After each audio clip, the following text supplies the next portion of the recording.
Operation सिंदूर के दौरान पाकिस्तान और भारत के फिजाई मार्के में इंडियन एयरफोर्स को मिलने वाली जिल्लत और रसवाई से तो पूरी दुनिया वाकिफ हो ही चुकी है। अब राफेल बनाने वाली फ्रांसीसी तैयारा साज कंपनी डासू की जानिब से भारत को एक और बड़ा धचका लगा है, और ये धचका है डासू की जानिब से भारत के साथ क्रिटिकल सोर्स कोड शेयर करने से इनकार, जिसके नतीजे में राफेल तैयारों की भारत के दिफाई निजाम में अहमियत शायद मजीद कम हो जाए। भारत का एम्बिशन है कि वो अपने मकामी सतह पर या डोमेस्टिकली डेवलप किए गए वेपन्स को भी फ्रेंच मेड राफेल जेट्स के साथ इंटीग्रेट करे, लेकिन इस मकसद में सबसे बड़ी अड़चन राफेल की जानिब से भारत को क्रिटिकल सोर्स कोड की फराहमी से इनकार है, जिसके बगैर सीमलेस वेपन्स इंटीग्रेट करना नामुमकिन है। दूसरी तरफ डासू इस बात पर मुत्तफिक है कि वो भारतीय बहरिया के लिए राफेल के मरीन वर्जन और इंडियन एयरफोर्स के राफेल F3R वर्जन्स पर इंडियन आर्मामेंट्स की फिटिंग के लिए टेक्निकल सपोर्ट प्रोवाइड करेगी, लेकिन सोर्स कोड शेयर नहीं किया जाएगा। इसकी बदौलत भारत को अभी तक काफी ज्यादा मुश्किलात का सामना है। अब मुसीबत यह है कि डासू की जानिब से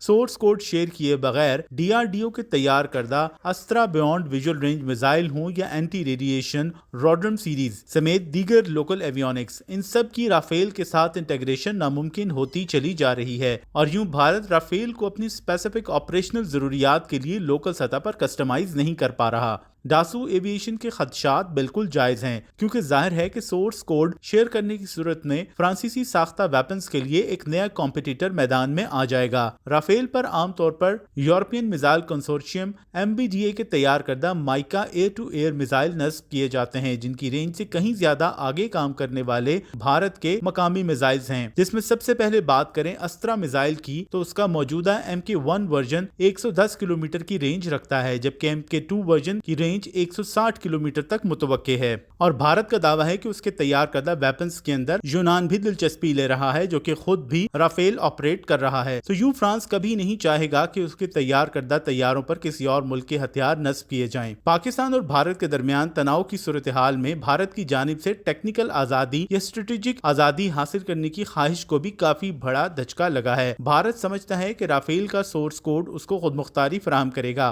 भारत चाहता है कि 2026-27 में उसकी बहरिया के लिए राफेल M तैयारों की डिलीवरी शुरू होने से पहले उसे सोर्स कोड मिल जाए, ताकि वो उन नए तैयारों पर अपने तैयार करदा वेपन्स भी नस्ब कर सके। पाकिस्तान और चीन के बेमिसाल इत्तेहाद से निपटने के लिए भारत को अब मुख्तलिफ और मुश्किल ऑपरेशनल रिक्वायरमेंट्स का सामना है। भारत की पूरी कोशिश है कि वो अपने मकामी वेपन सिस्टम्स को जल्द अज जल्द इंटरऑपरेटिबिलिटी के जरिए अपने तमाम तैयारों पर नस्ब करे। दूसरी तरफ भारत के हाथों राफेल तैयारों की साख को धचका लगने के बाद इंडोनेशिया से भी राफेल के लिए कोई अच्छी खबर नहीं आ रही। इंडोनेशिया के दिफाई हकाम का कहना है कि जकार्ता अब फ्रांस के साथ $8 अरब की राफेल डील पर नजरसानी करने पर गौर कर रहा है। इंडोनेशिया अपनी फिजाई हुदूद पर मुकम्मल खुद मुख्तारी हासिल करना चाहता है, जो इस वक्त उसके पास नहीं। इंडोनेशिया ने अपनी फिजाई हुदूद को मुकम्मल तौर पर अपने कंट्रोल में रखने के लिए ही राफेल जैसे जदीद तरीन तैयारों का ऑर्डर दिया था, लेकिन अब राफेल तैयारों ने भारत के हाथों जो गुल खिलाए हैं, उसके बाद इंडोनेशिया अब राफेल तैयारों के मामले पर नजरसानी करता दिखाई दे रहा है।